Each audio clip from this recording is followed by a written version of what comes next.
2-3 लाख अगर per month आप बनाना चाहते हैं या इससे ज़्यादा भी बनाना चाहते हैं, ये तो एक वो होती है कि यार बंदे को ना थोड़ा बताना पड़ता है कि भाई आप पैसे बना सकते हैं, तो वो भी विदाउट इन्वेस्टमेंट, यानी उसमें आपको पैसे की इन्वेस्टमेंट की ज़रूरत नहीं है, वक्त की इन्वेस्टमेंट की ज़रूरत होती है।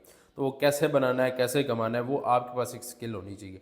स्किल जिस पे मैं काम करता हूँ वो है गेस्ट पोस्टिंग की, उसे जीपीओ भी कहते हैं, गेस्ट पोस्टिंग भी कहते हैं, ऑफ पेज एसईओ भी कहते हैं। ये एक बड़ी जो है ज़बरदस्त स्किल है, पावरफुल स्किल है, इससे आप पैसा बना सकते हैं।